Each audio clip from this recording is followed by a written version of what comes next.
Morning, everyone. I can see that loads of you are coming into the room. If you want to use the chat and say your name and where you're from, that would be fantastic.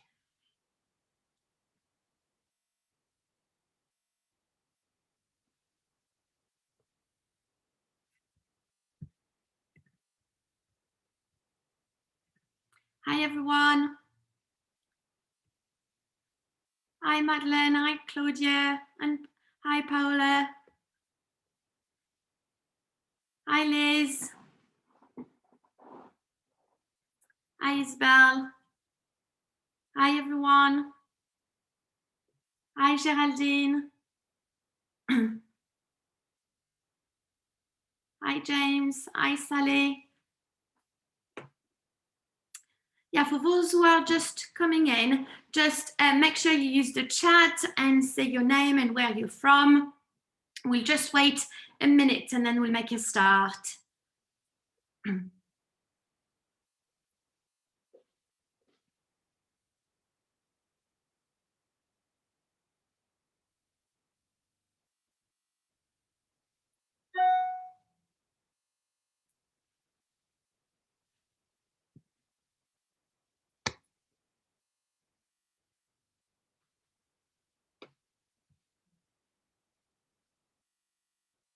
Hi, Alison.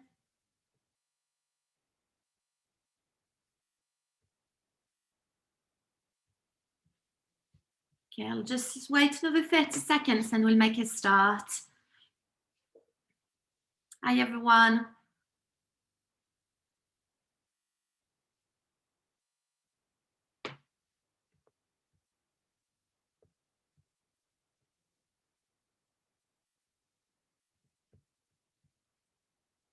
Okay, we'll just start. So hi everyone, thank you very much for attending the session this afternoon. So I'm Jennifer Wozniak-Rush and I'm assistant head teacher for teaching and learning. I teach French up to Key Stage 4 and I teach Spanish up to Key Stage 3 in a school in East Lancashire. So my session is about retrieval, interleaving and spacing in MFL. Can I just ask you, obviously feel free to use the chat to put any comment, but if you've got any questions linked to the session as I go along, can I please ask you to put it on the Q&A? Because obviously sometimes in the chat there are like so many things going on, it's really hard for, you know, well, it's really hard for me just to monitor. So any questions, please put it in the Q&A. In the Q&A. If you're not sure where that is, if you just go at the top of your screen and there should be a little icon with a Q&A. Okay, so thank you very much. Okay, so let's start. If you want to do some reading and learn more about, you know, retrieval practice, about interleaving and about spacing, I highly recommend the following books, articles and reviews. Retrieval, interleaving and spacing are three strategies for effective long-term learning. And those strategies are really worth considering in schools. And in my presentation, I'm going to give you some concrete example about how they are used in practice in my MFL lessons. So to me, really, the first thing is to think about our planning. And we need to ask ourselves quite a few questions. First of all, we need to ask ourselves, what do we want students to remember long after finishing this unit, this module, this topic, this key stage? And it's about thinking about what is the most important knowledge for students to retain in long-term memory. And how will students know what needs to be known? When can I revisit tenses and key structures? We know as languages teachers what is the key knowledge, the key grammar that our students need to know. So it's our role to really think carefully about our planning and think about how we're going to ensure that we revisit key information so that it's going to help the students remembering it in a long time. And we know that students need deliberate practice retrieving information from their memory. So we need to make sure we always ask ourselves those questions. So let's start first with retrieval practice. This graph is useful to illustrate why retrieval practice is important. Research fairly consistently finds that retrieval practice leads to greater long-term retention of information than spending the same amount of time rereading the information. So every time you access a memory, you strengthen it. And when information is pulled back from your long-term memory to your short-term memory, it strengthens the neural networks, which help you to retain the information for later recall. So here, really looking at the graph, we know like if we introduce something and if we don't revisit it, after a certain amount of time, the students, just will have forgotten what you've taught them. But then if you revisit quite regularly, as you can see, the curve, it's not dropping as much. So then the students will be able to remember a lot more information.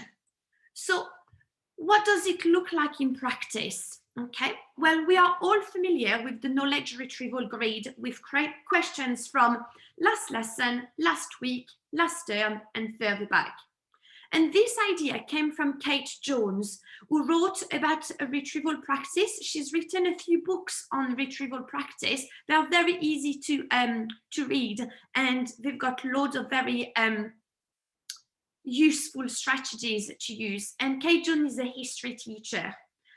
The retrieval practice is not new in MFL. As pupils always need to, reuse previous language, grammar, and reuse it all the time. But when it comes to retrieval in MFL, we should think of a few things. First of all, we need to think about when we want to retrieve the language in chunks, or when do we want to retrieve the language as individual words, and obviously the reasoning about it. So what are your reasons sometimes to just revisit chunks of language and sometimes just single words, okay, or even sometimes tenses?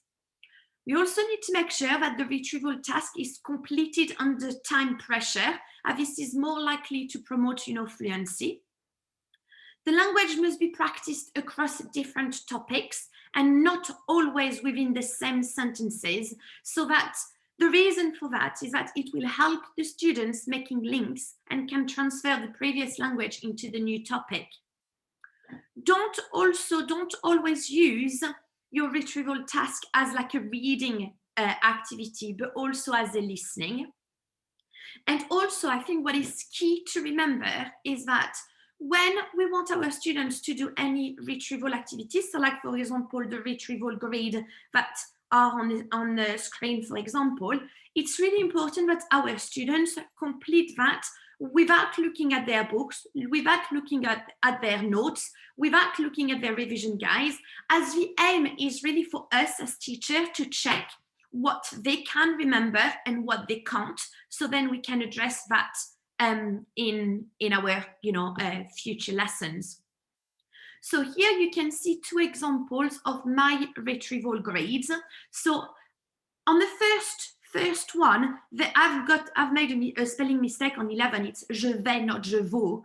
But here, the only thing that I want the students to do is just to translate those bits of information to me. Okay. So they translate it and they got different points for it. So here the yellow are words from last lesson. The green one is from last week. The blue one is for a month ago. And the red one is for even, later on. But then on the right inside, you can see that I've put some questions. So here there will be two things that I want the students to do. One is to translate the questions, but then is to answer it in the target language. So to give me an answer for it. And also what I do as well with the retrieval grade, I do it the other way around. I also put a sentence and I want them to come up with the question, because obviously we know that if you teach in England, that for the GCSE part of the speaking exam, the students must be able to ask questions. So it's just another way as well to practice that.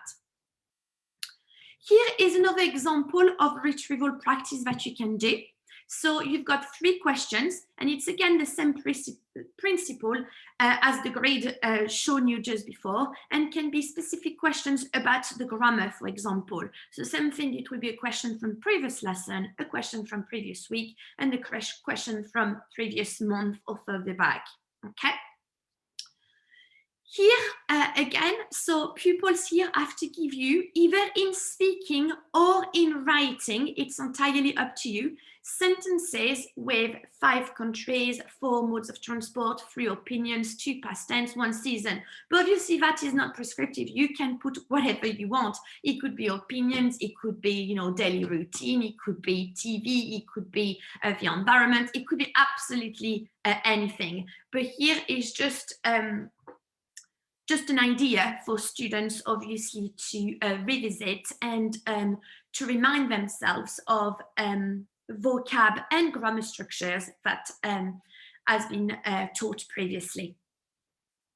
The next activity, sorry, the next activity is actually an idea from Danielle Warren, and it's a basic table to see how many vocab items students can remember. And the idea is very easy. You quietly play a song in the target language in the background, obviously, and quite quietly. And during that time, the students must fill in the table. And they have until the duration of the song to do as much as they can, creating a sense of also of urgency, whilst also, you know, exposing them to a bit of culture. So that's working really quite well. So it might be an activity that you might want to try. This example is to get your 5 a day. So pupils need to get 5 different fruits. So they need to answer a range of different questions. Okay. So here they will have to pick 5 different fruits. So it means that they cannot only answer questions that have been done recently and that might be a bit easier for them. Okay. So and as well, as you can see, there's a range of activities. They need to correct some, like for example, correcting the agreement. They can just translate. There's some work on grammar, like, conjugating. There's some translation. There's listing. So there's a range of different things. So that might be a nice idea for you to do. By the way, right at the end of the presentations, I have put a QR code. So then if you just scan that QR code, you can have access to that presentation, and then you can reuse, obviously, the materials that you would like if you wanted to. So here is another example of a 5 a day. Our pupils need to conjugate a verb. So if you're not a French specialist, the first thing that I've asked my year 10 to do is to conjugate to be in the present tense. Then they had to make a list of all the adjectives that they could remember about personality, because it's something that we did previously. Then they had to find the odd one out. So they had to read le petit déjeuner, le déjeuner, mange, le goûter, and le dîner. And they had to tell me which one they thought was the odd one out and to give me a reason for it. Then they had to correct. So I've put je suis 16 ans. Obviously, we know that it is not correct, but I know as a teacher as well that this is a misconception, that the students really struggle to remember that they must choose avoir and not être. So I've done it on purpose. So they keep, thinking about it and revisiting it. And then they just have to translate a sentence. So same thing, it's just another way to do a 5 a day and to revisit things that you've done previously. Similar again, pupils here have to translate 2 sentences, find the mistake, conjugate something, and then find a synonym and an antonym. We know how important it is for students to know how to say the same thing in quite a lot of different ways. So again, it's a good way to practice that. And again, all of that should not be linked to the topic that you are doing at the moment. So you can revisit and you can see if you realize that they still didn't get that, you know, the adjectives have to agree with the noun, then that's going to inform your planning, and then you know that you'll have to revisit, and revisiting in new different topics will obviously help. Then this activity, it's an idea from MFL Classroom Magic, and it's about reordering the sentence, which is reinforcing word order and collocation. So can be done with individual words or chunks in boxes. And obviously here, they will have to put the sentence, you know, back in the correct order. Okay, so as I said, you can do it as just single words or chunks of vocab.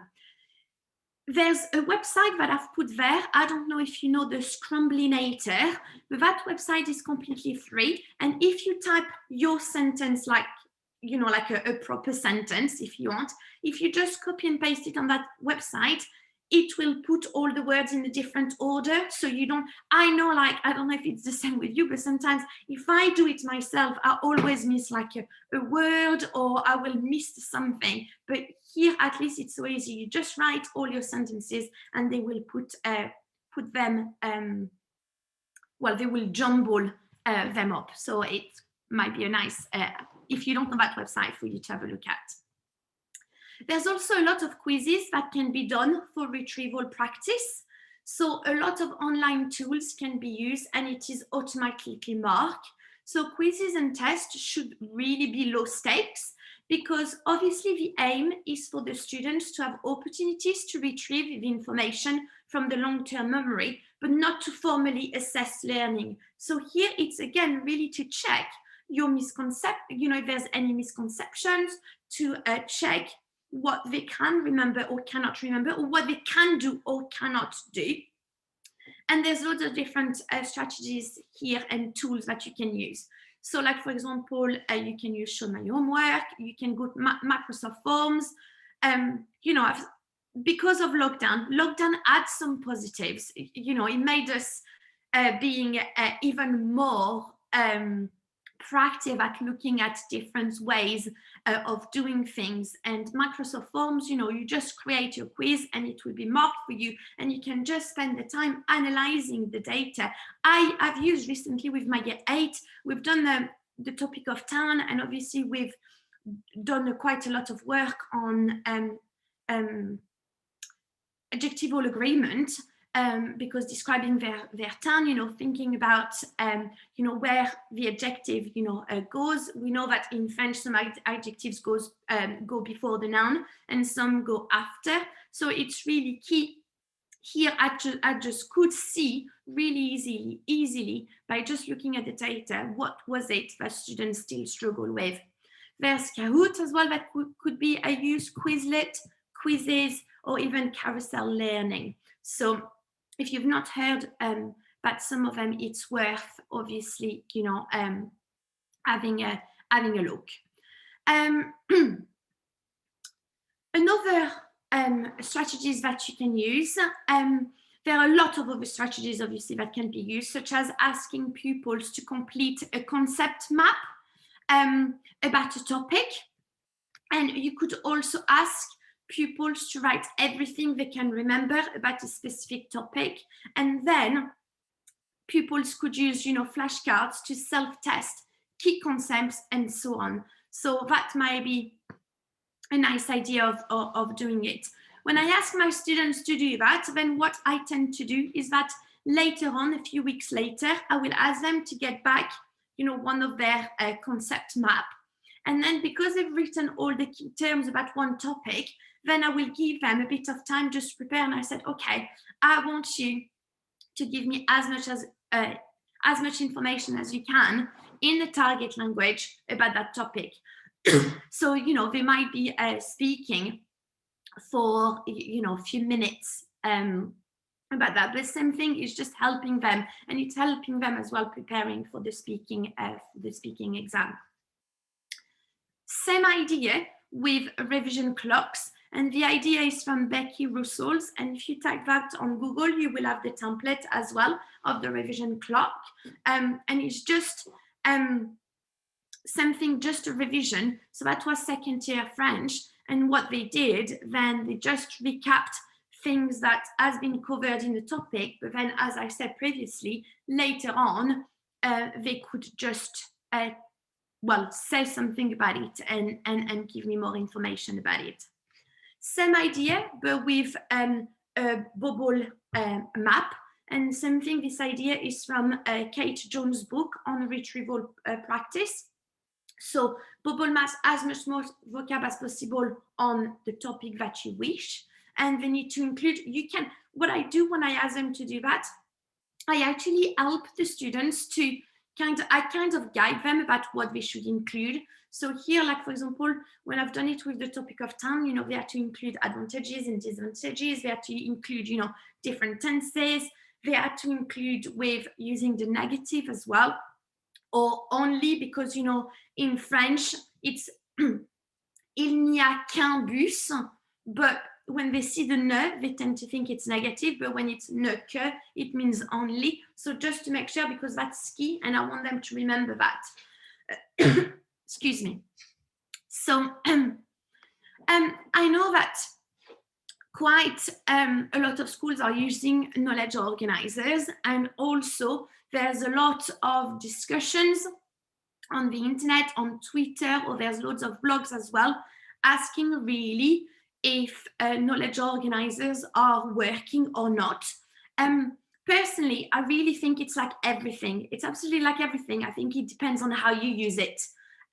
If your knowledge organizers are just pretty nice, but the kids are never using it, and that you never use it as a teacher, if you don't make your class using it, then yeah, they're probably then not efficient at all and not working.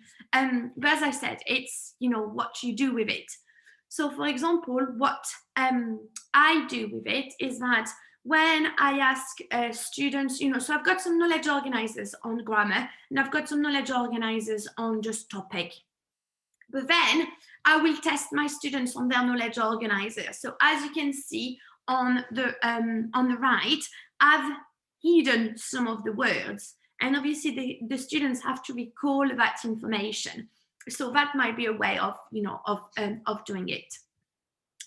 Another activity, which is the cops and the robbers. So it's again an activity from Kate Jones' book. And the cops column is for students to write as much as they can from memory about a specific topic or previously covered material in a set amount of time. So it's really key that you give them a specific amount of time to do that. Okay, and it's similar to the activity if you're familiar with the activity called brain dump. And when the students have had about 4 or 5 minutes to write as much as they can from memory, then they have to complete the robbers section. And this is where everyone in the class needs to get out of their seats and read their peers' work, swapping and sharing their ideas and content. So if they read information that they forgot or didn't have time to include, they should add that extra information to the rob column. And all those activities, the revision clocks, the bubble maps, the testing on knowledge organizers, the cops and robbers, and so on, immediately after those recall activities, students had to check their work for accuracy and missing information against their class notes or textbooks. And it's really key to make sure that if the students really struggled with certain aspect or couldn't remember, certain vocab, then that should inform the revision of your students, because it's great to do the activities, but then if there's no following up, then what's the point? So really, to illustrate this process, I ask the students to use, a different colored pen to annotate their work and write a key at the top of the page. So like, for example, they will write, what they need to revise for next lesson.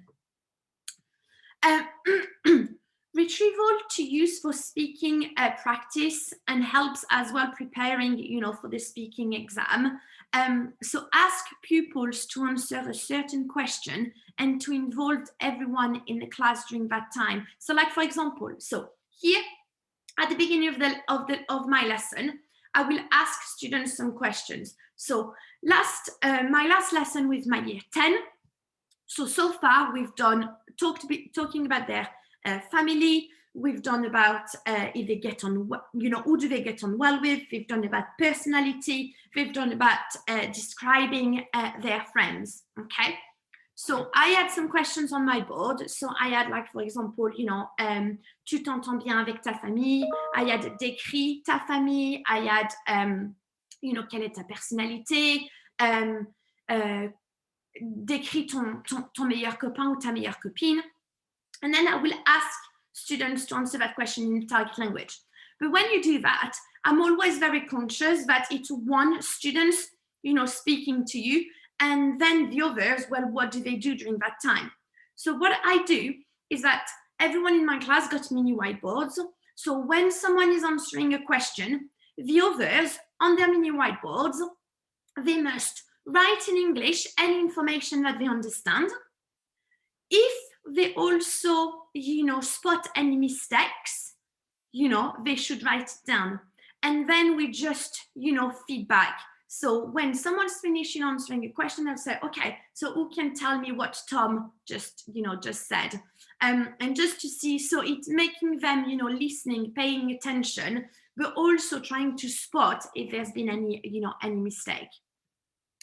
Same idea here, but obviously presented in a different way. So you can have all the different questions and you just ask students. But it's really key when you ask a student to answer that the others are doing something. So they're just not waiting and wasting, their time. Here, exactly the same activity that I do as well, just answering, some questions. So it's the same, but again, presented in a different way. Okay, here is more to revise vocab. So what I've done in the past, well, I think I've started doing that maybe like 4 or 5 years ago. And I keep, I've kept those lolistics, is that it's all the vocab that's on the specification and on different modules. So I've mixed them all up. And sometimes what I will just give a little pack of lolistics to students, and in pairs they will just test themselves. So every word that they didn't know, they need to put that lolistic in the middle of the table. They finish, testing themselves, and at the end they need to grab all the words that they didn't know, and they need to test themselves again. I also use the Connect 4, so pupils have to choose a number and are then confronted with a sentence to translate. If they get it right, they win the circle. If they get it wrong, they can't win the circle and have to find another way to connect 4 circles. And people should use, obviously, that term, that word, or that verb or chunk of vocab in a sentence. So it's not only translating that, it's translating the word, but then also using it in some type of context.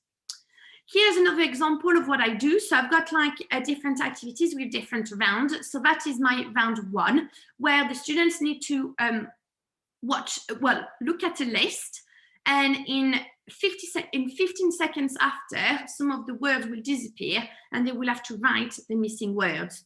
So here they've just got 15 seconds to just recap, and then they will have to test themselves. Then round 2, they've got 50 seconds to answer each question, and then just test themselves. So same thing here, they just need to complete. So here it's more like to work on, on the grammar as well. Okay. And then the last round, they've got 4 questions and they've got 45 seconds to answer those questions. So here, but as I said, it could be any questions, but it's just recapping, the information. Okay. So yeah, here for this activity, so the students must use all the words to tell a story in the target language. So same thing as well. It's really key for them just to use all of them and just to, speak So at first it could be for 20 seconds, then it could be for 30 seconds, and just building that confidence of having the students obviously speaking in the target language. So really, planning carefully is important, and we need to think about the concept, key terms, knowledge we are using for retrieval practice. It's not only about retrieving the knowledge, but it's also about the skills. So retrieval practice should not be confused with starter activities, and retrieval should happen anywhere where appropriate in the lesson, and not necessarily at the beginning. Okay, you might want sometimes to do it at the beginning of the lesson, but retrieval practice is not necessarily a starter activity. It can be done absolutely anywhere in the lesson. Students shouldn't be able to use notes, revision guides, knowledge organizer, and so on during retrieval practice, as the whole point is that they should be retrieving information from the long-term memory. However, they should be given the opportunity to check their answers or use notes to see what they've missed in free recall after that retrieval practice. And it appears that immediate feedback is particularly important for new or difficult concepts to ensure students do not learn the incorrect answer. As I mentioned before, the quizzes should be low stakes. The purpose is to show pupils that what they don't know, and to inform us as teachers what we need to revisit and whether there are any misconceptions. Scaffolded retrieval. So Weinstein said that if retrieval success is extremely low, then it is unlikely to improve memory. And he did publish that in 2018. So we may need to scaffold retrieval practice activity to ensure students are able to recall information we wish them to remember. So like, for example, you could have like a partially completed knowledge organizers, and it's more likely to help them to, so every time you do some scaffolding, to support maybe your less able students, it's also to think at some point, well, okay, at that point, they need a bit of help and support. But then as we go on, I need to remove that support and let them do it independently. With retrieval practice, students must get immediate feedback and they need to act on the information. So by that, I mean, for example, creating flashcards on knowledge that they could not remember, or they could make a list of what we need to revise and so on. But not only the students must act on the information, but also the teacher. And depending on how students respond to the retrieval practice task, that should inform our future planning, as I said previously. And if students and teachers don't do anything with the information, then what was the point? We've just wasted our time and their time. And remember as well that retrieval practice does not always have to take place in the classroom. And don't forget to use it for, with homework. The homework you set, need to have a purpose and can be used for retrieval practice. So I hope I gave you, a lot of information about retrieval practice. And now I want to move on to talk about spacing. So spacing, it is often said that the most effective, to be the most effective, retrieval needs to be spaced out and interleaved. So firstly, to beat the forgetting curve, learning should be spaced out over time and not crammed all at once. So as you can see from the graph, it is generally most effective to leave increasing gaps between sessions studying the topic. So we can see that over time, the retention goes down until it's been reviewed. But then we can see that the retention, increases. So with regular review, the forgetting time gets longer. So if we want students to be able to remember things, we need to keep returning to the concept in short study sessions that are spread out over time. So students often feel like less confident with spaced learning than cramming, but it does lead to better long-term retention. And at the end of the day, it's what we want. So spaced learning is actually harder, but that's part of the point because it creates like a desirable difficulty as the students need to recall the information that obviously they haven't studied, recently. And the retrieval strength of that information will be low meaning more effort is needed to retrieve it, which leads to better long-term retention. So then your questions might be like, how long should the space be? Well, really, it depends, because what is really difficult is that if the delay between learning and test is short, retrieval is likely to succeed, but ineffective in supporting the long-term learning. And if the delay is too long, then retrieval is unlikely to succeed and also to be ineffectual for long-term learning. So that is really the difficulty with the spacing. It's to know actually when it is key to retrieve the information. So the spacing effect, information, presented over spaced interval is learned and retained more easily. So in practice, it's important to plan the curriculum to allow students to review previously taught content. So like, I know in some schools, there are like a pause lessons plan in the curriculum, and a pause lesson is where teachers stop what they are teaching at the moment and they dedicate time to review.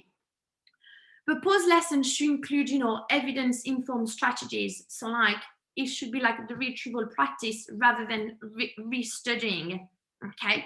But as I said, that could be, I know that some schools are doing things like that. It could be as well leaving a time lag between teaching a topic and testing the students. So you need to think about yourself. Are you testing your students straight after you finished that topic, that sequence of learning? Well, if so, they might actually remember a lot more information because they've just done it. But if you leave a bit of time, it's actually quite powerful then to see what they can remember and what they can't.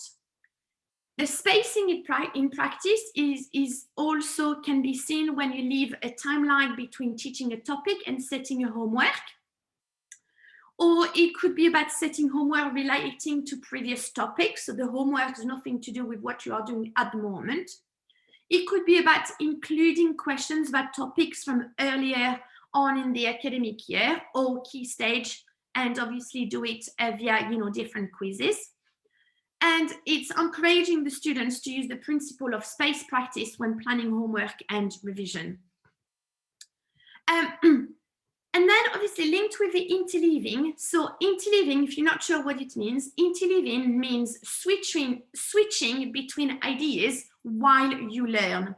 So most teachers will teach one concept at a time, known as blocking. And to be fair, most textbooks in most subjects are organized this way.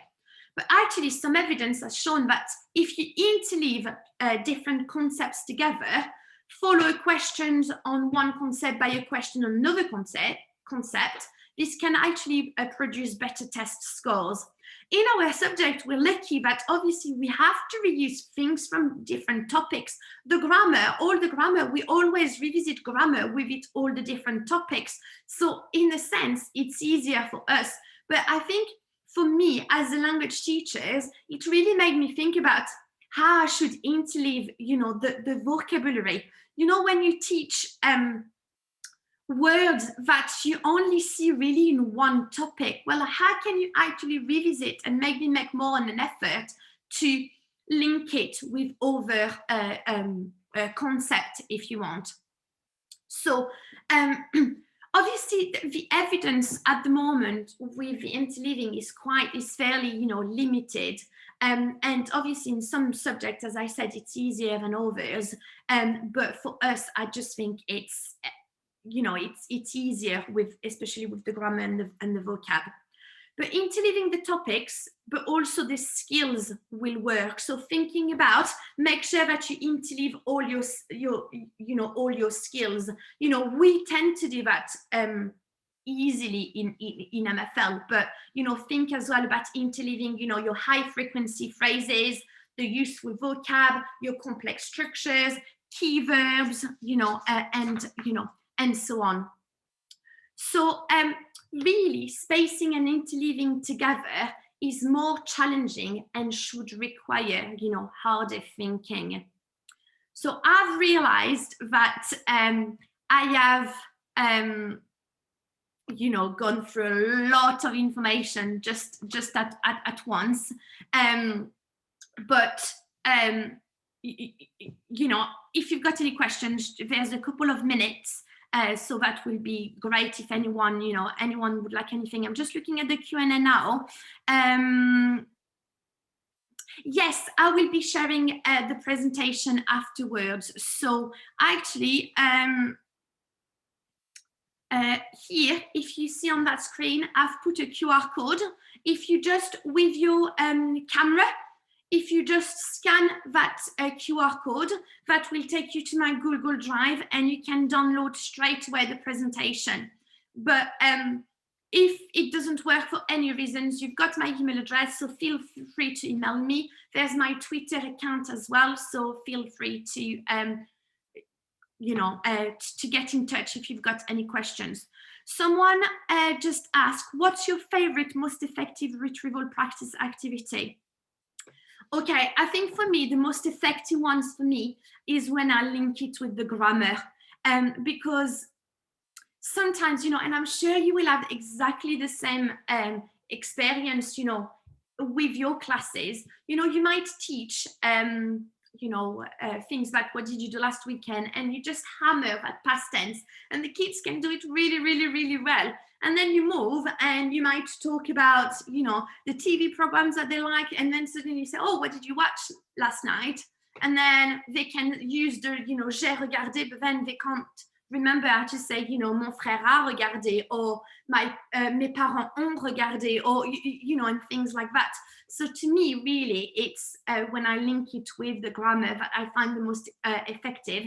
And also when I just pose questions and the students have to speak for a certain amount of time. But as I said, don't ask your students the first time to speak for a minute, because actually a minute is a long time, a very, very long time, and it's going to be really difficult. So just start with, you know, 15 seconds just to build their confidence, and then, you know, building that up. Okay, I've got another question. Could you give us a practical example of how you'd organize the curriculum with interleaving in mind?